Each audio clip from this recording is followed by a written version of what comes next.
Alors, le train de 6h50 d'Agatha Christie, chapitre 18. Précédé des deux jeunes gens, Cradock franchit la porte de service, entrée que son escorte semblait préférer, et pour cause. Dans la cuisine, Lucy confectionnait un superbe gâteau. Appuyé contre un placard, Brian Heasley suivait ses mouvements avec toute la sollicitude d'un caniche fidèle.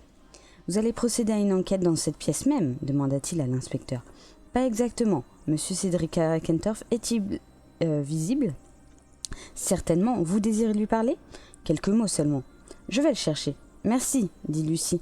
Si je n'avais pas les mains pleines de farine, je vous aurais évité ce dérangement. Que faites-vous donc, s'enquit Stoddard West. Un flanc aux pêches. Oh, quelle chance, s'écria Alexander. Va-t-on bientôt souper? J'ai une faim atroce. Il reste 2 morceaux de tarte dans un petit buffet. Les deux amis se précipitèrent. De véritables sauterelles, s'écria Lucy. Tandis que, pourvu, les garçons se hâtaient vers le hall. Toutes mes félicitations, dit alors Cradock. À propos de quoi? S'étonna Lucy. L'inspecteur montra le petit rouleau de papier noir qui contenait l'enveloppe. « Parfaite, votre mise en scène, assura-t-il. La jeune femme semblait surprise. « De quoi vous voulez exactement parler ?»« Mais de ceci !» Il sortit l'enveloppe en partie. Lucy la regarda, sans paraître comprendre, puis interrogea Cradock des yeux. À en juger par l'expression de son visage, l'inspecteur donnait l'impression d'être pris d'un vertige. « Vous n'avez pas déposé ce rouleau dans les réduits de la chaufferie pour intriguer les garçons ? Répondez-moi vite ! La chaufferie ? Certainement pas, mais alors ?» Cradock remit promptement le rouleau dans sa poche. Brian était de retour. « Mon beau-frère vous attend dans la bibliothèque, dit-il. » Cédric Krakentorf parut enchanté de voir l'inspecteur. « Le limier s'acharne, dit-il joyeusement. Des progrès ? Je crois que nous avons fait un petit bout de chemin, monsieur Krakentorf. Auriez-vous identifié le cadavre ? Rien de définitif jusqu'à présent, mais nous avons des indices. Excellent cela. Précisément, le progrès réalisé nous oblige à compléter certaines informations, c'est-à-dire à revenir sur les déclarations faites par votre famille. Je commence par vous. Une chance, je repars pour Ibiza, dans 1 jour ou 2. Il me plairait de savoir où vous vous trouviez, ce que vous avez fait le vendredi 20 décembre. Cédric dévisagea l'inspecteur avant de s'appuyer contre la cheminée avec nonchalance et de se plonger apparemment dans ses souvenirs. « Eh bien, répondit-il enfin, j'étais à Ibiza et je vous l'ai déjà dit. L'ennui est que les journées là-bas se suivent et se ressemblent. Peinture, le matin, sieste, l'après-midi, jusqu'à 17h. Puis un peu de dessin, si la lumière est favorable, et l'apéritif, soit avec le maire, soit avec le médecin du cru, mais toujours au café de la Piazza. Après un dîner rapide, je passe la plupart de mes soirées au bar Scotty, en compagnie des joyeux amis. Cela vous suffit-il ? Je préférerais connaître la vérité, monsieur Krakentorf. Cédric eut un sursaut. Une telle phrase est singulièrement déplacée, inspecteur. Croyez-vous ? Vous m'aviez affirmé, en son temps, que votre départ d'Ibiza avait eu lieu le 21 décembre et que vous étiez arrivé en Angleterre le même jour. Exact. Oh, Emma ! Il avait aperçu sa sœur qui s'apprêtait à traverser la bibliothèque. Mais Krakentorf se retourna et jeta un regard interrogateur sur les deux hommes. « Emma !» reprit son frère. « Suis-je bien arrivé ici le samedi précédent Noël et venant directement à l'aérodrome ? Samedi ? Certainement. Vous êtes arrivé à l'heure du lunch. » « Et voilà, dit Cédric à l'inspecteur. « Vous devez nous prendre pour des sots, monsieur Krakentorf, reprit Cradock, plutôt ironique. Ignorez-vous que nous avons des facilités de contrôle ? Voulez-vous me montrer votre passeport ?» Un court silence et la réponse fut plutôt inattendue. « Je l'ai cherché toute la matinée et impossible de mettre la main dessus. Je voulais l'envoyer chez Cook. Mon impression est que vous pourriez le trouver, mais cela n'est pas nécessaire en ce qui me concerne. Nous savons que vous êtes arrivé dans ce pays le soir du 19 décembre. Peut-être voudrez-vous maintenant me révéler ce que vous avez fait entre cette soirée et votre arrivée ici, à l'heure du lunch, le 21 décembre. » Aucun doute, Cédric était furieux. Une vie d'enfer, voilà le résultat la plus clair d'un régime de bureaucrate. Impossible de voyager à sa guise, de s'arrêter quand bon vous semble sans être soumis à la torture. Après tout, pourquoi toute cette histoire à propos du 20 décembre ? C'est la date probable du crime. Évidemment, vous pouvez refuser de répondre, mais... Et qui refuse de répondre ? Donnez aux gens le temps de se rafraîchir la mémoire, d'autant que, jusqu'ici, vous étiez assez vague à propos de cette date. Qu'avez-vous donc découvert ? Cradock ne répondant pas, Cédric jeta un rapide regard dans la direction de sa sœur. « Je vous quitte, dit-elle aussitôt.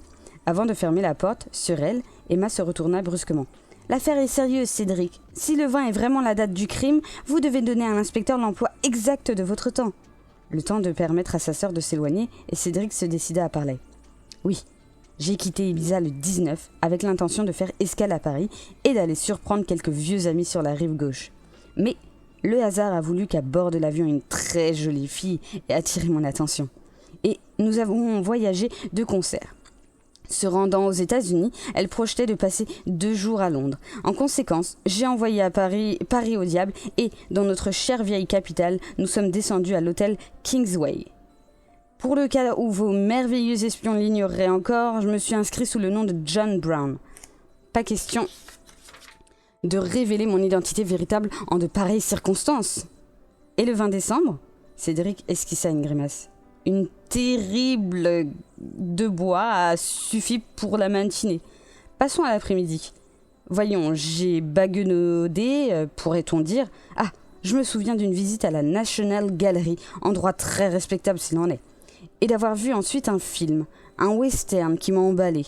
N'oublions pas un godet ou 2 dans un bar et une sieste dans ma chambre. Vers 22h, ma petite amie m'a rejoint et nous avons fait la tournée des Grands-Ducs, si je suis employé cette expression. Notre première visite fut pour la grenouille qui bâille. Le résultat fut une sérieuse cuite et, le lendemain, un réveil peu glorieux.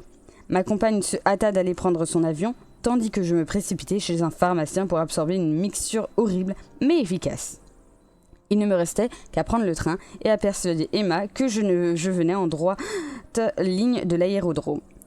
Complètement à sec, il me fallut recourir à ma sœur pour payer le taxi. Inutile de m'adresser à mon père, cette vieille brute m'aurait refusé même un penny. J'espère, inspecteur, que tout cela vous donne entière satisfaction. L'inspecteur ne semblait pas partager l'optimisme de son interlocuteur. Pouvez-vous fournir quelques preuves à l'appui, par exemple en ce qui concerne vos faits et gestes entre 15 et 19 heures ? Cédric eut un geste désabusé. Tout à fait improbable. Pensez donc, les gardiens de la National Gallery voient passer des centaines de personnes, donc ils se moquent littéralement. Quant au cinéma, il y avait foule, et dans l'obscurité... À ce moment, Emma revint dans la pièce avec un agenda dans une main. « Vous désiriez savoir ce que chacun de nous a fait le 20 décembre, inspecteur ?» demanda-t-elle. « Exactement.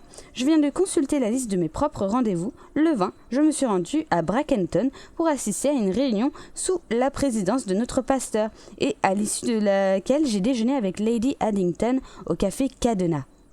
Ensuite, j'ai fait des emplettes pour Noël, chez Greenford et probablement dans un autre magasin. À 17h, j'ai pris le thé dans les salons Shamrock, puis je me suis rendue à la gare à la rencontre de Brian qui arrivait de Londres.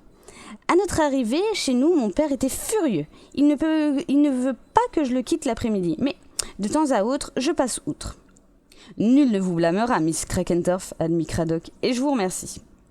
La personne la moins suspecte donne toujours les renseignements les plus précis, pensait le policier. Vos 2 autres frères sont arrivés plus tard, je suppose, demanda-t-il à la jeune femme. Alfred n'a fait son apparition que tard dans la soirée. Il a affirmé avoir essayé de me téléphoner dans le cours de l'après-midi, mais mon père a pour principe de ne jamais répondre aux appels. Pour sa part, Harold est arrivé le soir même de Noël. Elle eut une courte hésitation avant d'ajouter.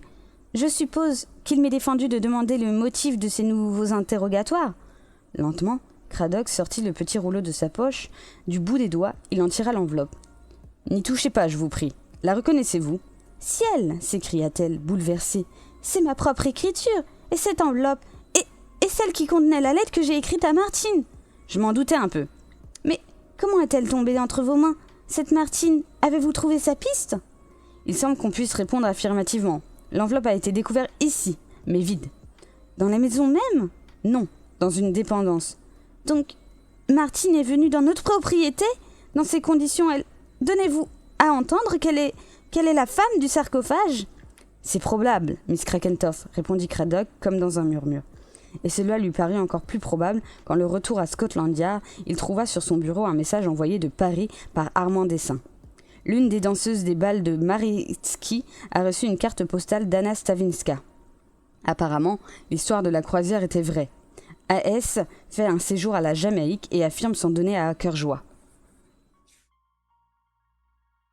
Assis sur son lit, le jeune Alexander mordait à pleines dents dans une grosse tablette de chocolat, jusqu'au moment où les souvenirs de la vieille se firent plus pressants. « Quelles vacances merveilleuses !» s'écria-t-il. « Je ne suppose pas qu'on nous trouvions de sitôt un document de cette envergure. »« Pour ma part, je ne souhaite pas, » dit Lucie, qui préparait les valises. « Au fait, où allez-vous mettre ces ballons de football et vos bottes en caoutchouc ?»« Aucune idée. Les Stoddard West envoient leur chauffeur avec la Rolls ou la Mercedes. Ils doivent être immensément riches, comme Crésus. Mais je regrette de quitter Rutherford Hall. Nous aurions peut-être découvert un second cadavre. » « En toute sincérité, un seul suffit, » répliqua la jeune femme. « Oh, ne plaisantez pas, soyez plutôt sur vos gardes. » Le temps d'entamer une seconde tablette, il reprit la parole sur un ton désinvolte. « Si mon père vient ici de temps à autre, soignez-le bien. »« Cela va de soi, » répondit Lucie quelque peu surprise. « Avec papa, » ajouta Alexander, « l'ennui est que la vie de Londres ne lui convient pas du tout. Il fréquente des femmes bizarres. Je l'aime beaucoup, voyez-vous, mais il a besoin d'une personne qui s'intéresse réellement à lui. En somme, il lui faut un foyer. » Vraiment curieuse, cette jeunesse moderne, pensait Lucie, tandis que le jeune garçon la regardait avec insistance. « Brian vous apprécie beaucoup, » affirma-t-il. « Très aimable de sa part. Sans doute agit-il parfois comme un gosse, mais il a un excellent caractère. » Les yeux d'Alexander se portèrent soudain sur le plafond. « Je pense en toute sincérité qu'il devrait se remarier. Avec une femme décente, bien entendu. En ce qui me concerne, je ne m'opposerai pas à la présence d'une belle-mère, aimable du moins. » Lucie avait l'impression que la conversation prenait un tour singulier, mais son vis-à-vis ne lui laissa pas le temps de réagir. « Toutes ces histoires de marâtres sont démodées, » continua Alexander, évitant toujours de regarder la jeune femme. « Stoddard et moi, nous avons plusieurs amis dont les pères divorcés se sont remariés et tous s'entendent à merveille. Évidemment, il est préférable de vivre avec ses véritables pères et mères. Remarquez que, dans mon cas, il ne s'agit pas d'un divorce. Maman n'est plus. Alors, pourquoi pas une belle-mère décente, je tiens à le répéter. » Quel que fût son état d'esprit, Lucie parut touchée. « Je crois que vous êtes très clairvoyant, dit-elle. Il nous faudra essayer de trouver une bonne épouse pour votre père. » Un rapide coup d'œil et Alexander contempla de nouveau le plafond. « Je crois que vous avoir déjà dit que Brian vous aime beaucoup. De fait, il me l'a confié. Décidément, pensa Lucie, on s'occupe beaucoup de mon éventuel mariage, tant ici que dans le voisinage. D'abord Miss Marple, puis Alexander. Quelque peu gênée, elle prit congé. Un agréable repos, Alexander. Demain matin, vous n'aurez qu'à mettre votre pyjama dans la valise. »« Bonne nuit, » répondit le jeune garçon qui, cette fois, lui sourit gentiment. Chapitre 19. On ne saurait dire que l'ensemble soit concluant, dit le sergent Witherall, debout auprès de Cradock, qui lisait un rapport sur l'alibi donné par Harold Krakentorff. Oui, l'homme d'affaires avait été vu, le 20 décembre, à la salle des ventes aux environs de 15 heures, mais il semblait qu'il en est sorti assez rapidement. Et sa photographie n'avait éveillé aucun souvenir parmi le personnel du salon de thé Russells. Toutefois, compte tenu de l'affluence entre 17h et 18h et du fait qu'Harold n'était pas un habitué, cette carence n'avait rien d'extraordinaire. Pour sa part, le valet de chambre d'Harold avait confirmé que son maître était rentré à 18h45 pour passer son habit, mais le même domestique n'était pas certain de l'avoir entendu revenir du dîner auquel il s'était rendu ensuite. Quant au garage, il avait été loué par Harold pour son usage exclusif, donc aucun contrôle des allées et venues. « Vous avez raison, sergent, rien de positif, » admit l'inspecteur. Certes, nos hommes assistaient au dîner, nous avons contrôlé, mais il est parti à la fin des toasts. Aucun renseignement dans les gares ? Absolument rien. Pensez, après 4 semaines et la cohue des fêtes ? Cradock eut un geste de dépit. Puis il se saisit du rapport concernant Cédric. Même déception avec une nuance toutefois. L'après-midi du 20 décembre, un conducteur de taxi avait chargé un phénomène ressemblant au peintre. Pantalon fripé et cheveux en broussailles, même ce bohème s'était emporté parce que le tarif avait été encore augmenté depuis son dernier voyage. Pas de doute sur la date, ce jour-là, le conducteur n'avait-il pas joué 2 livres sur un outsider qui, contre toute attente, avait remporté la 2e course, et la radio de son taxi l'avait annoncé alors que le gars en question se trouvait encore dans la voiture. Les courses ne sont-elles pas complètement inutiles, conclut Cradock, mais cela ne suffit pas. Et voici les notes sur Alfred, dit alors le sergent Witherall. L'intonation de sa voix retint toute l'attention de son vis-à-vis. Cette sorte d'intonation qui donne à entendre que la meilleure a été gardée pour la fin. Pourtant, la plus grande partie des renseignements était décevante. Alfred vivait seul, sortant et rentrant à des heures indéterminées. Quant à ses voisins, ils ne paraissaient guère curieux et travaillaient tous dans un quelconque bureau.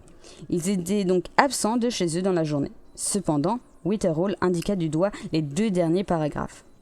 Chargé d'enquêter sur le vol d'un camion, le détective Leakey s'est rendu au Bell Brick, sorte de relais fréquenté par le personnel des transports routiers, sur la route de Waddington à Brackenton. À une table, Leakey a aperçu 2 suspects en compagnie d'Alfred Krakentorff qu'il connaissait de vue. Heure, 21h30. Date, le 20 décembre. Quelques minutes plus tard, Krakentorff est monté dans un bus en dirigeant vers Brackenton. À cette information, il convient d'ajouter que, le même jour, à la gare de Brackenton et peu avant le départ du train de 23h55 en direction de Londres, le contrôleur de service a poinçonné le billet d'un voyageur à qui il a reconnu le frère cadet de Miss Krakentorff. Aucune erreur quant à la date, a assuré le contrôleur, parce que, ce vendredi-là, précisément, une vieille toquée lui avait affirmé avoir vu étrangler une femme dans un train. « Alfred, serait-ce possible ?» murmura Craddock, avant de se déposer les papiers sur une table. « On ne peut contester qu'il se trouvait sur place !» crut devoir souligner le sergent. L'inspecteur réfléchit. Oui, Alfred avait très bien pu prendre à Londres le train de 6h33 en direction de Brackenton et tuer quelqu'un en cours de route. Puis, de Brackenton, se rendre en bus jusqu'à Bellbrick et y rester jusqu'à 21h30. Ensuite, il avait eu le temps d'aller à Ritterfell Hall, de transporter le cadavre jusqu'au sarcophage, puis de revenir à la gare de Brackenton assez tôt pour sauter dans le dernier train du soir, 23h55, en direction de la capitale. Harold et Alfred étaient venus spécialement de Londres. La famille Krakentorff tenait conseil dans la bibliothèque. Bientôt, la discussion prit un tour agité et les éclats de voix parvenaient jusqu'à la cuisine. Les ayant entendus, Lucie fronça les sourcils et s'empressa de prendre la carafe qu'elle venait de remplir d'un cocktail préparé pour l'occasion. Puis, elle se dirigea lentement vers la bibliothèque. Du hall, elle entendait nettement les propos échangés. « Vous êtes responsable de toute cette histoire, Emma !» grondait Harold, de son habituelle voix de basse profonde. « Votre sottise me dépasse. Si vous n'aviez pas remis cette lettre à Stoddaro Yard, il vous fallait avoir perdu toute raison, s'enchérit Alfred, sur un ton haut perché. « Allons, intervint Cédric, ne le malmenez pas. Ce qui est fait, et n'oubliez pas que nous aurions eu des ennuis beaucoup plus graves si nous avions gardé le silence au sujet de la fameuse lettre. » « Votre calme n'a rien d'étonnant, répliqua Harold. Vous étiez à l'étranger le vendredi 20 décembre, le jour qui intéresse tant Craddock. Mais Alfred et moi-même, nous nous trouvions bel et bien dans ce pays. Heureusement que je peux me souvenir, moi, de l'emploi de mon temps. Personne n'en doute, ironisa Alfred. Vous êtes l'homme aux alibis parfaits. Ce qui est sans doute pas votre cas. Une chance peut-être, car rien n'est plus dangereux qu'un alibi prétendument inattaquable. La police, voyez-vous, le démolit en un rien de temps. Donc, attention. Insinuez-vous que j'ai tué cette femme ? Oh, cela suffit, s'écria Emma. Aucun de vous ne l'a tuée, alors taisez-vous. Et, ajouta Cédric, si cela peut vous faire plaisir, sachez que j'étais en Angleterre le vendredi 20 décembre. Craddock ne l'ignore nullement, donc je figure aussi parmi les suspects. À un moment, un léger bruit alerta Lucie, qui, du hall, écoutait la discussion. Le docteur Quimper sortait du petit bureau dans lequel il venait d'examiner Mr. Krakentorff. Son regard tomba sur la carafe de cocktail. « Une petite gâterie pour la famille, dit-il. Plutôt de l'huile sur une mer démontée, répondit Lucie, un doigt pointé sur la porte de la bibliothèque. Une véritable bagarre se déroule là-dedans. Il se renvoie la balle, ironisa Quimper. Je dirais plutôt qu'il s'en prenne à Miss Emma. À Emma ? Répéta le docteur sur un ton irrité. Sans ajouter un mot, il se saisit de la carafe de cocktail et entra dans la bibliothèque. « Bonsoir !» lança-t-il à la cantonade. Harold fut le premier à réagir. « Vous avez rêvé à propos, docteur. Il me plairait de connaître la raison pour laquelle vous êtes intervenu dans une affaire de famille et avez conseillé à ma sœur de se rendre à Scotland Yard. Miss Krakentorff m'avait demandé mon avis, répliqua le praticien. J'ai accédé à son désir et j'estime qu'elle a agi comme il convenait. » Attitude qui rendit Harold fou furieux. « Comment osez-vous » Resté dans le hall, Lucie ne put entendre davantage. Une voix s'était élevée derrière vous. « Hep, vous !» S'étant retournée, la jeune femme aperçut Mr. Krakentorff qui la regardait du seuil du petit bureau. « Qu'allez-vous nous cuisiner pour le souper » demanda-t-il. « Ne cherchez pas, je veux du curry. Vous la réussirez à la perfection, il y a longtemps que vous en avez pas servi. Les jeunes gens ne l'aiment guère. Ils sont partis et bon débarras. Donc, faites un excellent curry et ce soir même. Entendu, monsieur Crakentorf. Voilà qui est censé. Prenez soin de moi, Lucie, et je m'occuperai de vous. Revenue dans la cuisine, Lucie rassemblait les ingrédients nécessaires au repas du soir.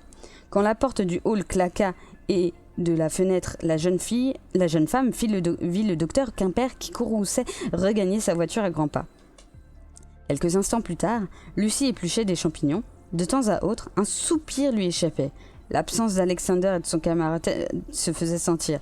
Même dans une certaine mesure, Brian Heasley lui manquait également. Il était près de 3 heures du matin quand le docteur Quimper rentra sa voiture dans le garage, donc il ferma la porte avec lassitude. Mais qu'importe sa fatigue. L'un de ses clients, Mrs. Jones Simpkins, n'avait-elle pas hérité de 2 jumeaux qui s'ajoutaient à 8 frères et sœurs ? À la vérité, le père ne s'était pas montré très enthousiaste. « Des jumeaux ?» avait-il marmonné avec quelque dédain. « Aucun intérêt. À notre époque, il faut avoir des quadruplés. Alors on reçoit d'innombrables cadeaux. Les journalistes viennent à domicile. Les gens vous admirent dans les illustrés. Et on affirme à la reine envoie un télégramme aux heureux parents. Mais des jumeaux, une simple routine, quoi. » Le souvenir de ce commentaire inattendu arracha un sourire au docteur qui monta dans sa chambre et entreprit de se déshabiller. Un coup d'œil à sa montre, 3h05, et il se rapprochait déjà de son lit quand le téléphone retentit. Étouffant un juron, le praticien se saisit de l'appareil. « Le docteur Quimper, en personne. Ici Lucy Hayles-Barrow qui parle de Rutherford Hall. Je crains que votre présence immédiate ne soit nécessaire. Ils sont tous tombés malades. » Quels symptômes ? Lucie donna les explications voulues. « Je viens sur le champ, répondit le docteur. En attendant, suivirent quelques instructions, le temps de se rhabiller et de se saisir de sa trousse, et Quimper sauta dans la voiture. 3 heures plus tard, le docteur et Lucie, tous deux épuisés, étaient assis devant la table de la cuisine et buvaient du café noir. « Voilà ce dont j'avais besoin, dit Quimper en reposant son bol. Pour autant que je puisse en juger, ils vont bien mieux. Mais ce que je veux savoir, c'est comment tout cela a pu arriver. D'abord, qui s'est occupé du dîner ? Moi, répondit Lucie sans hésitation. Et quel était le menu ? Soupe aux champignons, poulet au curry, dessert. La soupe provenait d'une boîte de conserve, je suppose. Nullement, je l'ai entièrement préparée moi-même. Avec quels ingrédients ? Une demi-livre de champignons, 2 petits carrés de blanc de poulet, un roux de beurre et de farine et un citron. Et tous vont s'écrier « C'est la faute en champignons !» Ils auraient tort, j'ai absorbé 2 assiettes de cette soupe sans être incommodé.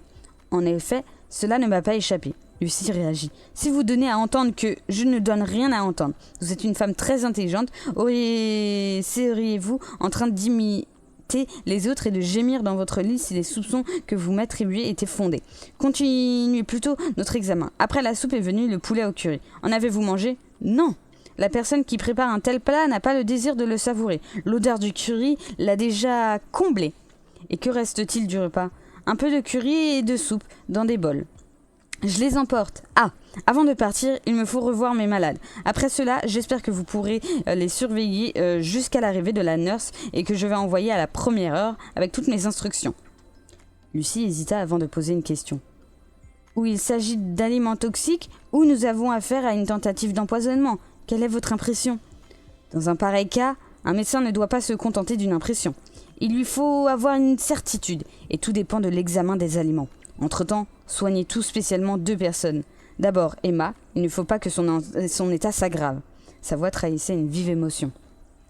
Comprenez-moi bien, elle n'a même pas commencé à vivre réellement, et vous savez de telles femmes sont l'essence même du bonheur terrestre. Je lui dirai un jour, donc veillez sur Emma. Je vous le promets. Et n'oubliez pas le vieil homme. Je ne puis affirmer qu'il soit mon malade favori, mais il est mon malade et je vais être damné si, du fait d'une négligence de ma part, il était expédié sous terre, parce que l'un ou l'autre de ses indésirables fils, ou tous les 3 peut-être, veulent s'en débarrasser. Le docteur Quimper se tut brusquement, puis jeta un regard désabusé sur Lucie. Et voilà, j'ai trop parlé, il me semble. Ne m'imitez pas, surtout, mais ayez l'œil ouvert et rappelez-vous que parfois, mieux vaut garder le silence. L'inspecteur Bacon semblait bouleversé. « De l'arsenic » répéta-t-il. « Oui, » répondit le docteur Quimper. « Il y en avait dans le curry, donc voici la recette, les restes. » Le médecin légiste pourrait les analyser à fond. Je n'ai fait qu'un essai sur une faible partie, mais le résultat est concluant. Donc, un empoisonneur est entré en lice. Il semble qu'il soit ainsi. Et tous sont teintés, sauf cette Miss Ailes Barrow. Exact. Suspecte cette exception. Le docteur haussa les épaules. Quel mobile aurait eu cette jeune femme ? Il n'en a besoin d'aucun mobile. Peut-être s'agit-il d'une détraquée. Parfois, les gens paraissent normaux et ils ont perdu la tête depuis longtemps. Mais Ailes Barrow n'a pas perdu la tête. En tant que médecin, je puis vous affirmer qu'elle est aussi saine d'esprit que vous et moi. Donc, si cette jeune femme avait choisi de nourrir la famille à l'arsenic, elle aurait eu une excellente raison d'agir ainsi. Et étant très intelligente, elle se serait gardée d'être la seule à ne pas être affectée par la drogue. Comme tout empoisonneur qui connaît son métier, elle aurait absorbé une très faible dose et exagéré les suites. Quelqu'un n'aurait-il pu s'en apercevoir ? Que sa dose était minime ? Probablement pas. Les réactions au poison varient avec les individus, et la même dose peut produire des effets différents. Voyez-vous, mon cher, on ne se rend vraiment compte de l'efficacité d'une drogue que si l'intéressé en meurt. Tout à ses pensées, Bacon se révéla par l'ironie. Alors, dit-il, laissons cette Ailes Barrow de côté, il ne reste que l'un des membres de la famille même. Un membre qui joue un tour à sa façon, et, afin de détourner les soupçons, fait semblant d'être malade. J'y ai pensé. Aussi me suis-je empressé de vous alerter le plus rapidement possible. L'affaire est entre vos mains. Maintenant, à mon avis, aucun d'eux n'a eu une dose mortelle. L'empoisonneur se serait-il trompé dans ses calculs ? Il est plus que probable que son intention a été de ne pas exagérer outre mesure à seule fin que les malades présentent le signe d'une intoxication d'ordre alimentaire. Intoxication dont le champignon aurait été rendu responsable. Puis, profitant de la confusion générale, il envisage sans doute d'administrer une nouvelle dose dont les effets seraient attribués aux rechutes tardives qu'on enregistre souvent ? Le docteur acquiesça. C'est pourquoi j'ai choisi une nurse spécialisée et Miss Ailes Barrow l'aidera. Naturellement, je n'ai pas de conseils à vous donner, mais à votre place, je ferai comprendre à tous les alités que vous savez déjà qu'il s'agit d'un empoisonnement par l'arsenic. Voilà qui effrayera l'empoisonneur et il n'osera peut-être pas pousser les choses à l'extrême.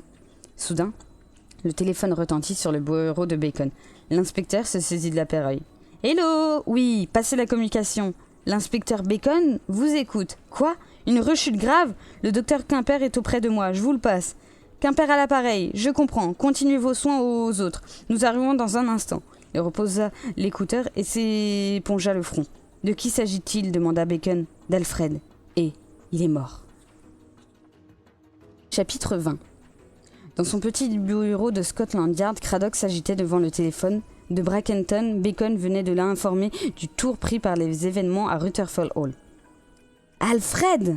répéta Cradock, encore incrédule. « Vous ne vous y attendiez pas ?» dit son collègue. « Oh non !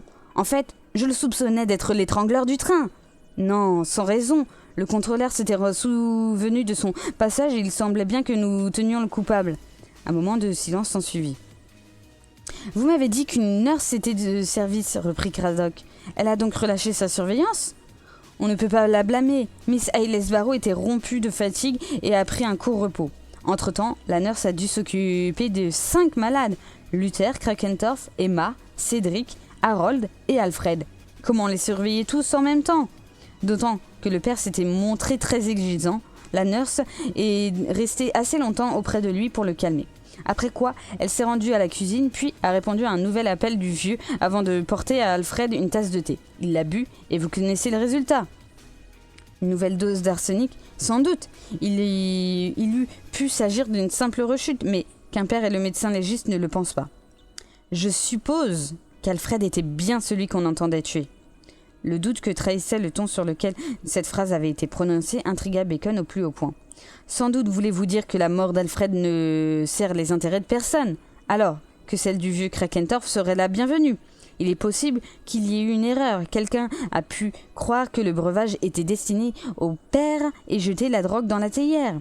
Mais comment l'affirmer ? La nurse lave tout au fur et à mesure. Cependant, je ne vois pas comment on eût pu faire absorber le poison d'une autre manière. Donc, l'un des malades, beaucoup moins atteint que les autres, a profité des allées et venues de la nurse. Quoi qu'il en soit, riposta Bacon, c'en est fini de ces petites histoires. Nous avons maintenant 2 infirmières sans compter Miss Ailes Barrow et 2 de mes hommes sur place. Venez-vous ? Aussi rapidement que possible. Dans le hall, Lucy Ailes Barrow vint à la rencontre de l'inspecteur Craddock. « Vous avez passé des heures agitées, dit-il. Un cauchemar qui m'a semblé sans fin, répondit la jeune femme. J'ai vraiment pensé qu'ils étaient tous mourants. Rien d'étonnant, avec ce curry. Alors c'est lui qui était, oui, gentiment assaisonné d'arsenic à la Borgia. Dans ce cas, le coupable appartient à la famille. Vous n'avez aucun soupçon particulier ? Non, voyez-vous, je n'ai commencé à cuisiner qu'assez tard, après 18h, parce que Mr. Crakentorf lui-même avait exigé son plat favori en fin d'après-midi, et j'ai ouvert une nouvelle boîte de curry, donc aucune possibilité de manipulation antérieure. Qui aurait pu le falsifier après sa cuisson ? N'importe quel membre de la famille avait la possibilité de se faufiler dans la cuisine pendant que je mettais le couvert dans la salle à manger. C'est-à-dire le vieux Crakentorf, Emma, Cédric, ainsi que Harold et Alfred, venus de Londres dans l'après-midi. Oh, j'avais oublié Brian. Brian Isley. Toutefois, il nous a quittés avant de dîner pour rencontrer un ami à Brackenton. Oui, en somme, toute cette histoire rappelle l'indisposition de Luther Crakentorf à Noël. À ce moment déjà, Quimper pensait à une dose d'arsenic. Au fait, ont-ils été vraiment tous aussi atteints les uns que les autres ?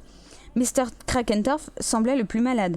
Le docteur Quimper a dû s'employer à fond pour le ranimer. Un excellent médecin, dois-je reconnaître. Toutefois, c'est Cédric qui a eu le plus peur. Les hommes jouissant d'une forte constitution ne sont pas les plus braves. Et Emma, assez mal en point. Craddock semblait plongé dans ses pensées. Mais pourquoi s'acharner sur Alfred ? Dit-il enfin. Était-ce bien lui qui devait mourir ? Curieux, je me suis posé la même question. Et pour cause, à quoi rime cette mort ? Aucune suite logique dans toutes ces histoires, alors qu'elles devraient découler d'un même mobile. Mais lequel ? Disons que la femme du sarcophage était bien Martine, la veuve d'Edmond Crakentorf. De nombreux indices semblent le prouver, donc il doit y avoir un lien entre ces faits et l'empoisonnement criminel d'Alfred. Et la clé du mystère doit se trouver ici même, dans la famille. Prétendre qu'il puisse s'agir d'un fou n'arrange rien. Évidemment. Quoi qu'il en soit, prenez garde, il y a un empoisonneur dans cette maison et l'un des alités n'est pas aussi malade qu'il le prétend. Après un départ de l'inspecteur, Lucie monta au premier étage. Une voix impérieuse l'arrêta alors qu'elle passait devant la chambre de Mr. Crakentorf. « Jeune fille !» S'était rendue à cet appel, la jeune femme constata que le vieillard, confortablement installé dans son lit, paraissait très alerte pour un convalescent. Déjà, il l'interpellait. Cette maison est remplie d'infirmières qui s'agitent et se donnent de l'importance. Non seulement elles ne veulent pas me laisser manger à ma guise, mais elles doivent coûter très cher. Dites à Emma de les renvoyer ou vous pouvez me soigner aussi bien que ces furies. Toute la famille est malade, monsieur, et je ne peux veiller sur chacun. Comment va Emma ? Plutôt mieux. Et Harold, il se remet doucement. Une courte pause et Mr. Crakentorf lança. Au fait, que signifie cette histoire à propos d'Alfred ? Il n'est plus de ce monde, paraît-il ? Lucie se frotta. Il était défendu de vous en informer. L'éclair d'un sourire sardonique et le vieillard murmura. Je sais entendre, ma fille. Impossible de cacher quelque chose au vieux. Ainsi Alfred est mort. En voilà un qui aura attendu mon argent en vain. Assez cocasse, ce décès. Avant le mien. Soyez plus charitable, s'écria Lucie, plutôt choquée. Le regard du malade se fixa sur la jeune femme. Je resterai le dernier, vous verrez. Revenu dans sa propre chambre, Lucie se prit la tête à 2 mains. Bien qu'habituée au langage de Luther Crakentorf, l'attitude de celui-ci après la mort de son fils lui répugnait. Hésitant peut-être à tirer des déductions, elle pensa à Miss Marple et, par un curieux enchaînement de réflexes, un mot étrange prononcé par la vieille demoiselle, à propos de mots croisés, lui revient à l'esprit.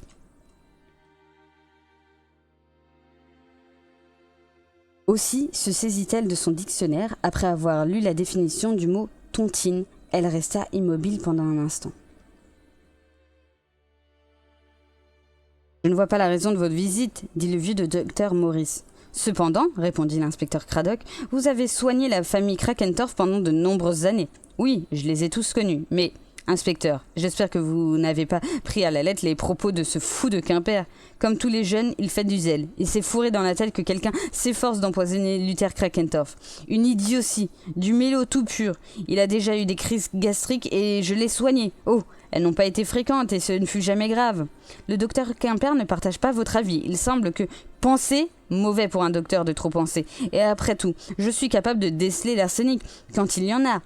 Des médecins ont commis des erreurs. Rappelez-vous certains cas célèbres. Soit, admettant que l'arsenic soit en jeu. Sur qui se portent les soupçons de Quimper? Rien de précis, mais l'argent joue un grand rôle. Oui, je sais qu'à la mort de Luther, l'héritage sera important et que tous en ont besoin d'argent. Ce qui ne veut pas dire qu'ils tueraient leur père pour le toucher plus vite. Pas nécessairement, admit Cradock. Aussi serais-je désireux de les connaître davantage sur le plan mental. Comment dirais-je, n'y a-t-il pas eu dans la famille des cas de tension nerveuse, de prédisposition à... Le docteur Morris dévisagea l'inspecteur avant de répondre. Je comprends votre pensée, eh bien... L'ancêtre Josiah jouissait de toutes ses facultés et savait ce qu'il voulait. En revanche, sa femme était une névrosée, donc encline à la mélancolie. Dernière descendante d'une vieille famille noble, elle est morte peu de temps après la naissance de son deuxième fils, Luther. Vous n'ignorez pas, je crois, que celui-ci a hérité de sa mère une certaine instabilité d'esprit. Dès sa jeunesse, il était très quelconque et son manque d'aptitude aux affaires avait déçu son père, qui le méprisait. Luther s'en rendait compte, de là une sorte d'obsession qui l'a poursuivi même après son mariage. Une simple conversation avec lui vous prouvera la profonde aversion qu'il éprouve lui-même pour ses fils. En revanche, il a beaucoup aimé ses deux filles, Emma et Edith, qui est morte. Pourquoi cette aversion à l'égard de ses fils ? Les psychiatres à la mode vous feraient peut-être un bel exposé sur ce point. Pour ma part, je me contenterai de dire que Luther a un complexe d'infériorité et que sa situation financière le choque. Certes, il est assuré d'un revenu plus qu'appréciable, mais il ne peut disposer du capital. S'il avait le droit de déshériter ses fils, peut-être ne les détesterait-il pas. Le fait d'être sans pouvoir à leur égard l'humilie profondément. Ce qui explique pourquoi l'idée de survivre à ses fils lui plaît énormément. Aucun doute à cet égard, et le même complexe l'a poussé à l'avarice, du moins je le crois. À ce propos, on peut dire que la somme qu'il a pu mettre de côté, en économisant la plupart de ses revenus, est considérable. Je suppose qu'il a le droit de léguer à qui bon lui semble. Naturellement, mais à qui? Peut-être à Emma, j'en doute, plutôt à Alexander, son petit-fils. Son préféré, je crois. Exact. Du moins, selon les apparences. Voyez-vous, il est le descendant de l'une de ses filles, Edith, et pas d'un fils, ce qui peut expliquer la préférence. L'inspecteur acquiesça, puis, sans transition, lança. En toute confidence, pensez-vous que la nouvelle génération des Krakentorff soit exempte d'une quelconque tare? J'entends, sont-ils tous normaux?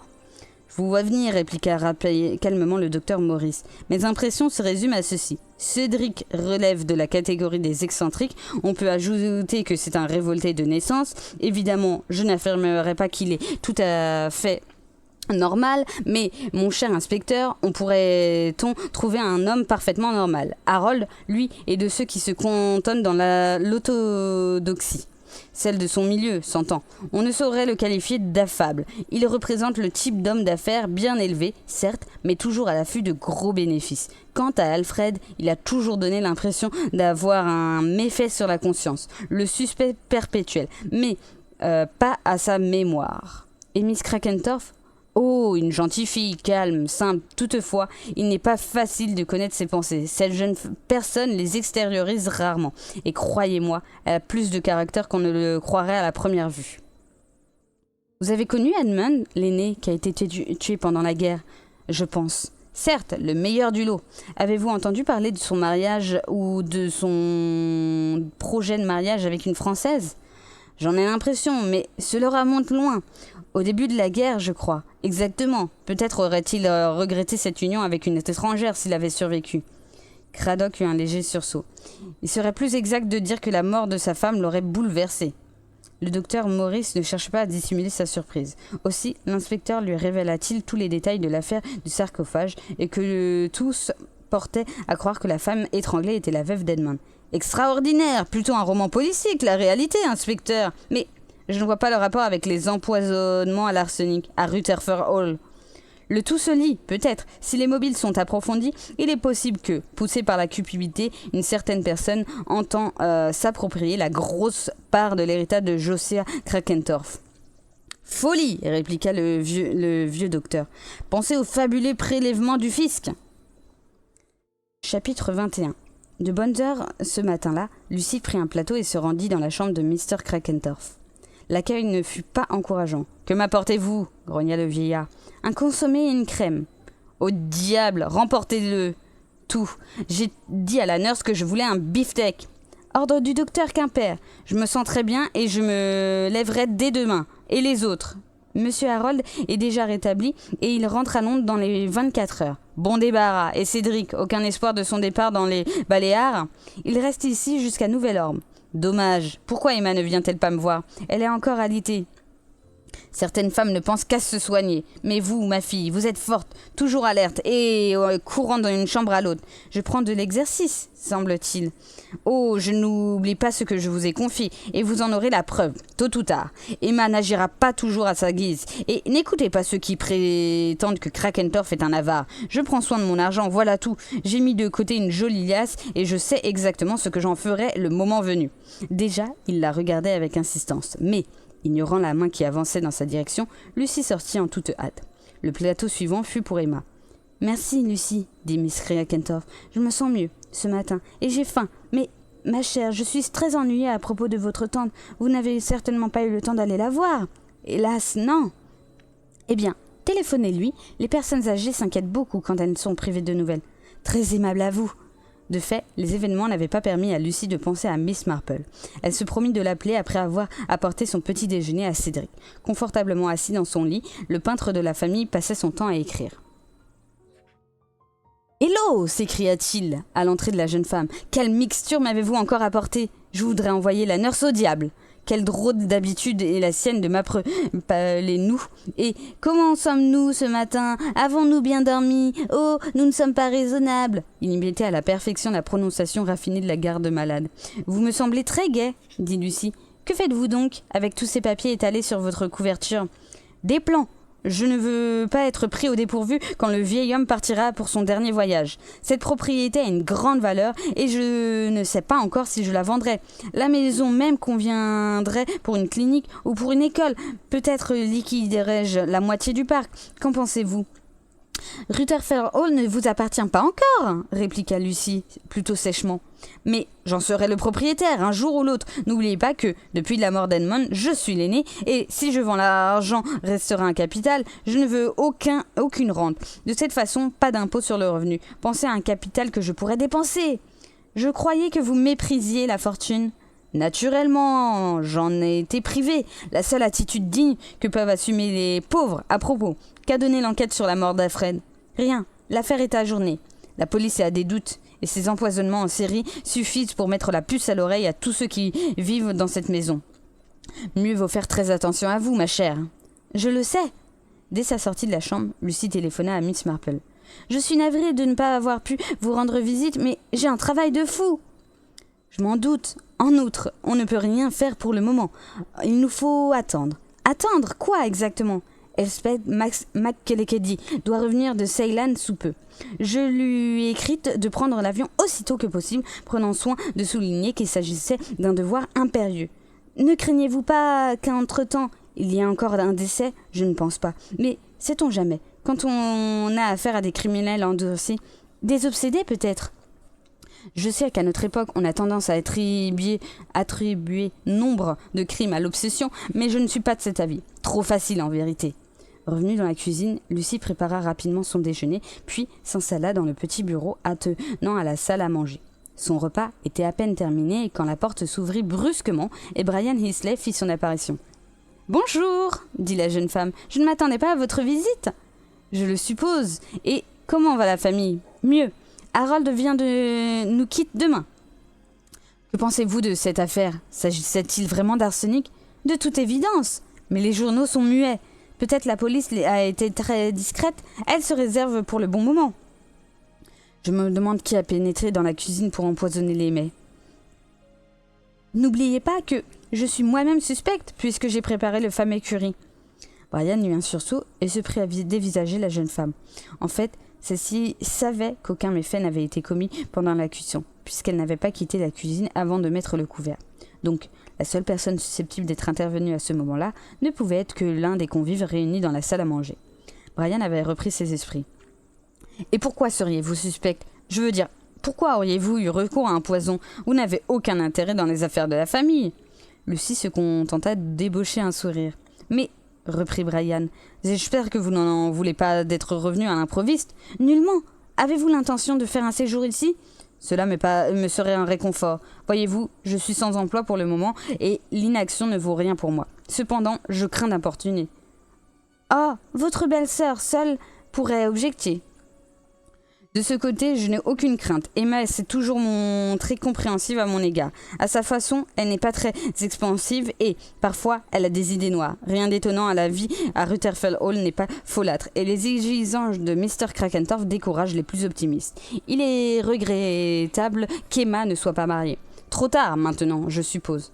Je ne le crois pas. Alors un clergyman, peut-être. Elle s'emploierait à développer les bonnes œuvres. L'association des mères, par exemple. Ce but seul ne me semble pas décisif. Peut-être avez-vous raison. Oh, laissez-moi porter votre plateau. Et tous deux entrèrent dans la cuisine. Puis-je vous aider ? Demanda Brian. De nos jours, les gens n'apprécient guère un pareil endroit, mais tout me plaît dans cette maison. Vous me objecterez qu'elle est vieux jeu et meublée en dépit du bon sens. Qu'importe, j'y ai pris goût. Et dans ce vaste parc, on pourrait même atterrir un avion. Il s'empara d'un linge et commença à essuyer les cuillères et les fourchettes avant de reprendre la parole. Il semble regrettable que Rutherford Hall soit destiné à Cédric. La première chose qu'il fera sera de vendre le tout. Puis, il repartira pour l'étranger. Je ne veux pas comprendre pourquoi notre vieille Angleterre ne suffit pas à certains. Harold, lui aussi, liquiderait la propriété, et naturellement, elle serait trop vaste pour Emma. En revanche, Alexander et moi, nous y serions aussi heureux que des poissons dans l'eau. Naturellement, la présence d'une femme serait nécessaire. Il se prit à regarder Lucy, qui demeurait silencieuse. « Et, ajouta-t-il bientôt, à quoi bon évoquer tout cela ? Si Alexander héritait de ce paradis, cela signifierait que tous sont morts, et la chose est peu probable. En outre, mon beau-père me donne parfois l'impression de vouloir vivre au-delà de 100 ans. Ne serait-ce que pour décevoir ses héritiers. Je ne suppose pas que la mort d'Alfred l'ait affecté outre mesure. »« Certainement pas. » »« Drôle de bonhomme, conclut Brian, presque gaiement. Chapitre 22. Mrs. Keeper, la femme en charge, était tenace. « Épouvantable, les racontars de tous ces gens, affirma-t-elle ce matin-là. Naturellement, j'évite de les écouter dans la mesure du possible, mais le fait demeure. » Elle attendait une réponse qui eût satisfait sa curiosité. « J'en conviens, dit simplement Lucy. Tout en affectant de frotter scrupuleusement le carreau de la cuisine et reculant à quatre pattes, tel un crabe, la jeune femme à charge crut devoir insister. À propos du cadavre, trouvé dans le sarcophage, certains prétendent qu'il s'agit d'une petite amie que Mr. Edmond a eue pendant la guerre. Elle désirait s'installer ici, mais un mari jaloux l'a suivie et l'a tuée. Évidemment, tout est possible de la part de tels gens, mais je pense qu'après tant d'années, une pareille histoire est impossible. « Sans doute, » murmura Lucy sans plus. La brièveté de la réponse agit comme un aiguillon sur Mrs. Kyler. On dit encore pis que cela.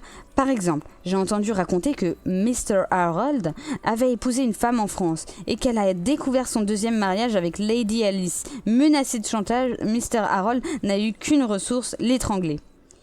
Inepte, et je comprends que vous évitez d'écouter de pareilles choses. Mrs. Kyler se disposait à lancer une nouvelle attaque quand la cloche retentit dans le hall. « Je vais voir, » dit Lucy, soulagée de mettre un terme à ce bavardage. « Peut-être est-ce le docteur Quimper ?» Elle se trompait. Sur le seuil de la grande porte se tenait une femme, grande et très élégante, dans un manteau de vison. Devant le perron, une Rolls était arrêtée, chauffeur au volant. « Puis-je être reçue par Miss Emma Krakentorff ?» La voix était chaude et la femme jolie. 35 ans environ, chevelure brune et admirablement coiffée. « Je regrette, » répondit Lucy, « mais Miss Krakentorff est alitée et je ne peux recevoir de visite. Je sais qu'elle a été malade, mais il est nécessaire que je lui parle. Je crains la visite interrompue. N'êtes-vous pas Miss Ailes Barrow ?» Elle eut un charmant sourire avant d'ajouter. « Mon fils m'a parlé de vous. Je suis Lady Stoddard West. Alexander Heasley est chez nous pour le moment. »« Oh, je comprends. Et il me faut absolument voir Miss Krakentorff. Je sais tout à propos de sa maladie et soyez certaine que je ne vais pas une simple visite de politesse. Il s'agit des confidences de mon fils et d'Alexander à propos de Rutherford Hall. Elles sont assez graves pour justifier un entretien immédiat. Dans ces conditions, veuillez entrer, madame, je vais la prévenir. Lady Stoddard West ?» s'écria Emma quand Lucy lui mentionna ce nom. Déjà, elle s'inquiétait. « Serait-il arrivé un accident à Alexander ? Non, mais cette dame veut vous parler à tout prix au sujet des récents événements. » « Je dois donc la recevoir. Le temps de jeter un rapide coup d'œil sur la chambre de la convalescente et Lucie introduisit la visiteuse. Merci, je me sens beaucoup mieux et le docteur permet que je me lève dès maintenant, répondit Emma à la première question de Lady Stoddard West. Miss Crakentorf, je suis confuse de me faire annoncer à l'improviste, reprit la mère du jeune Stoddard. Je vous en prie, prenez place. Que puis-je ? Ma présence en un pareil moment peut vous sembler étrange, mais vous allez sûrement en comprendre la raison. Les jeunes gens m'ont raconté beaucoup de choses. Oh, ce que j'ai à dire n'est guère facile à exprimer, mais tant pis. Entre autres, Stoddard et Alexander m'ont assuré que la police soupçonne que la victime du sarcophage n'est autre qu'une jeune femme que votre frère, tué au début de la guerre, avait connue en France. Est-ce exact ? C'est une possibilité qu'on est obligé d'admettre, répondit Emma d'une voix incertaine. Et pourquoi ce soupçon ? Les enquêteurs ont trouvé des lettres, des papiers d'identité ? Le seul indice est une lettre m'a envoyée cette Martine. Comment ? Vous avez reçu une lettre de Martine ? Oui, elle m'informait qu'elle était à Londres et désirait me voir. En conséquence, je l'ai invitée, mais un télégramme m'a avisé qu'elle était obligée de rentrer en France sur le champ. Aucune nouvelle depuis cependant. On a trouvé dans notre parc une enveloppe portant son adresse, ce qui laisse supposer que cette personne s'est bien rendue à Rutherford Hall. Je ne vois pas... Lady Stoddard West ne la laissa pas achever. Vous ne voyez pas en quoi cela peut justifier ma visite et, à votre place, j'aurais la même pensée. Mais, après avoir entendu les jeunes garçons, j'ai voulu vérifier leurs propos, car, répéta Emma dont l'anxiété croissait, je suis Martine Dubois, mon nom de jeune fille. Emma fixait son interlocutrice et son regard prouvait amplement que cette révélation la dépassait. « Vous ? Martine ?» s'écria-t-elle incrédule. « Sans le moindre doute. J'ai connu votre frère Edmond dès les premiers jours de la guerre. Il était cantonné chez nous. La suite est facile à comprendre. Nous sommes tombés amoureux l'un de l'autre et nous avions décidé de nous marier. Mais ce fut le débâcle de Dunkerque. Edmond fut porté disparu, puis je reçus confirmation de sa mort. Ne parlons pas de ces pénibles moments, ils sont très loin. Qu'il me soit simplement permis de vous dire que j'ai beaucoup aimé votre frère. Vinrent ensuite les sinistres réalités de l'occupation allemande. Devenu membre de la résistance, j'avais pour mission d'aider les Britanniques à rentrer en Angleterre. C'est ainsi que je fis la connaissance de celui qui est maintenant mon mari. Il avait été parachuté en mission secrète. Nous nous sommes mariés à la fin des hostilités. À 2 reprises, j'ai lutté de vous écrire, mais je me suis ravisé. À quoi cela eût-il servi de raviver des souvenirs ? J'avais refait ma vie. Toutefois, j'ai éprouvé une grande joie quand j'ai découvert que le meilleur ami de mon fils à l'école était le propre neveu d'Edmond. À la vérité, Alexander ressemble beaucoup à votre frère, et je suis certaine que cela vous a frappé. Emma était bouleversée. Lady Stoddard West se pencha vers elle. Maintenant, chère Emma, permettez-moi de vous appeler ainsi. Vous comprenez pourquoi j'ai voulu vous révéler la vérité. Il faut que la police soit avisée au plus vite. Un fait est certain, la victime du sarcophage peut être n'importe qui, sauf Martine. Ainsi, et je n'ose encore l'admettre, vous êtes cette Martine, au sujet de laquelle mon cher frère m'avait écrit, mais dans ces conditions, la lettre que j'ai reçue n'a pas été envoyée par moi. Alors, quelqu'un a voulu vous jouer le rôle de Martine pour essayer d'extorter la forte somme. Mais qui ? Emma réfléchit un instant avant de répondre. Je suppose que des personnes ont été au courant des projets d'Edmond et de moi-même. Ce n'est pas impossible. Mais à l'époque, il n'y a eu aucune confidence de ma part à qui que ce soit. Et depuis mon arrivée en Angleterre, pour mon mariage, je n'ai jamais fait la moindre allusion au passé. Pourquoi a-t-on attendu aussi longtemps pour tenter une sorte de chantage ? Toute cette affaire est vraiment curieuse. Elle me fait perdre la tête. Nous devons aviser l'inspecteur Craddock et lui demander ce qu'il en pense de tout cela.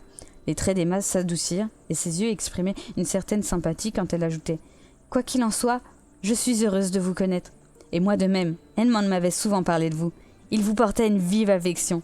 Voyez-vous, je suis comblée dans ma vie actuelle, mais on n'oublie pas, complètement. » Un long soupir, et Miss Crakentorf murmura « Tant que j'ai cru à l'assassinat de Martine, cette affaire m'a semblé impliquer toute la famille. Maintenant, je me sens presque libérée. J'ignore l'identité de la victime, mais une chose est certaine, elle n'a aucun lien avec nous. » Chapitre 23. L'élégante secrétaire apporta à Harold Crakentorf sa tasse de thé habituelle. « Merci, Miss Ellis. Je rentrerai chez moi de bonne heure. Peut-être n'auriez-vous pas dû venir au bureau aujourd'hui? Vous semblez très fatigué. » Le fait était qu'Harold Krakenford se sentait encore déprimé. Quoi de plus naturel après toutes ces émotions? Enfin, le plus dur était passé. Extraordinaire, se reprit-il à penser, tout en sucrant son thé. Alfred est mort et le père a résisté. Le père, qui a 73 ans ou 74 ans et se plaint sans cesse. En revanche, Alfred jouissait d'une excellente santé. Curieux, en vérité. Harold se laissa glisser sur son fauteuil. La secrétaire avait raison. Il n'était pas dans son assiette. Cependant, il avait tenu à se rendre à son bureau. Il lui fallait absolument savoir comment les affaires évoluaient. Un simple coup d'œil, certes, mais un coup d'œil nécessaire. Tout en réfléchissant, l'homme d'affaires jetait un regard autour de lui. Tout dans cette pierre respirait la prospérité. Les meubles, les tapis, l'éclairage, et il fallait qu'il en fût ainsi pour inspirer confiance. De fait, le monde des affaires croyait encore à sa stabilité financière, mais le krach ne pourrait être différé à plus longtemps. Ah, si son père était mort à la place d'Alfred, comme il se devait, tous ses soucis se seraient envolés. Harold tenta de se ressaisir. Rester sûr de lui, voilà qui permettrait de donner le change. Au diable, cet Alfred qui n'avait jamais su cacher ce qu'il était, un besogneux craignant des spéculations d'envergure et dont les basses roueries ne manquaient jamais d'éveiller les pires soupçons. Tout bien considéré, il n'avait jamais aimé cet avorton de frère, et sa mort n'était pas une grande perte. Même sa disparition allait lui permettre à lui, Harold, de toucher une plus grande part de la fortune de Josiah, le grand-père. 4 héritiers au lieu de 5, voilà qui était appréciable, en fin de compte.